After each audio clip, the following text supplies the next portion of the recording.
There was absolutely no way to avoid going to the dealer for the first service for the Aprilia RS 660.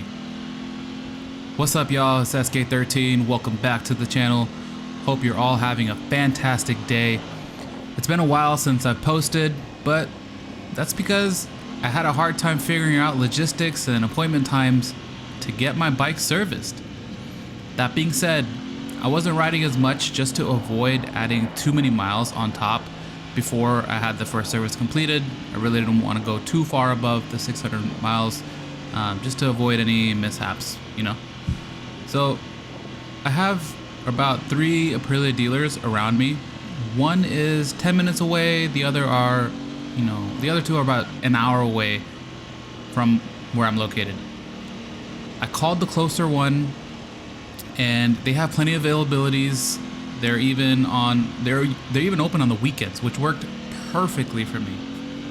They quoted me $550 though. Like, bro, what? I called the other dealer that's about an hour away just to see if that's kind of what the norm is for an Aprilia, you know, and they quoted me $300. Pretty big difference in my opinion. The downside is that this place's service department is only open Monday through Fridays and closes at 4 p.m. Now, mind you, I can't just take time off work that easily because I work in a hospital. Healthcare just ain't built that way, you know? But the staff at the dealer were so accommodating that they let me drop the bike off to the sales team on Saturday for it to be serviced the following Monday. Then they would leave my bike outside with the lockbox so that I can pick it up after the shop closes. The shop is in Oakland, so I don't know, if you're not from California, you're not from Northern California, Oakland, things can get a little sketch.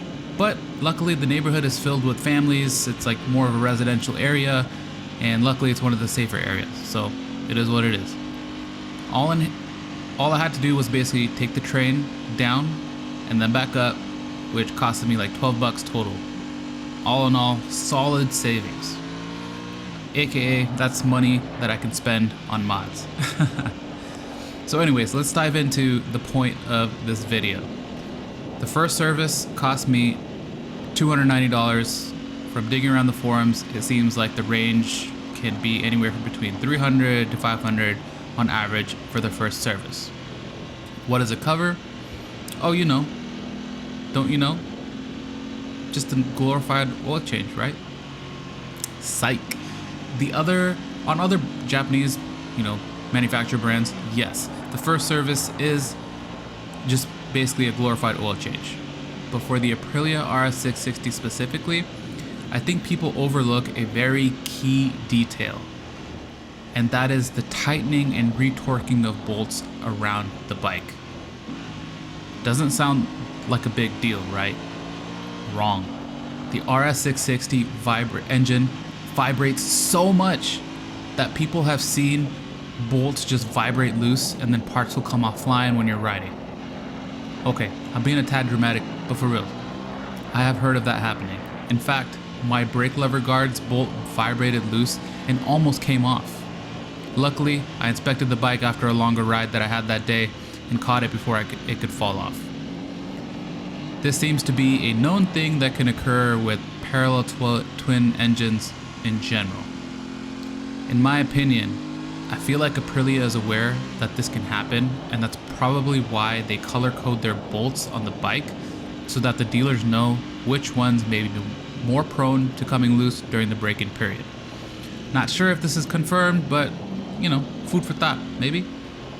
Anyways, besides the oil change and retorquing the bolts, they top off your fluids, clean and lube the chain, basic maintenance stuff. Now you might be thinking, you could do all that yourself and save a bunch of money by not taking it to the dealer or going to the mechanic or shop to get this done. But unfortunately, there's no avoiding the dealer for the first service. First, if you don't get the service completed by a dealer, your warranty goes out the window, which is something that is worth the cost of the service alone, given that the RS 660 is not even relatively, it is a new production bike. Then you have the service engine light. it can only be turned off by Aprilia dealers. They really don't make it easy, eh? I have heard of some people being able to do the service at home and then go to the dealer to reset the light, but then I also heard that not every dealer is amenable to do so. It is what it is. Anyways, y'all, I am so excited that I finally have gotten the 600-mile service out the way, meaning I can now explore like what this bike really feels like under harder acceleration and more of like the top end of the rev range. I'll be working on a 600-mile review similar to what I did for my MT-03, so stay tuned for that. That's it for this video, y'all. If you stay till the end, comment down below what your first mods would be for the RS660. I really need some ideas. As always, thumbs if you enjoyed it, subs if you loved it, and I'll see y'all in the next one. Peace.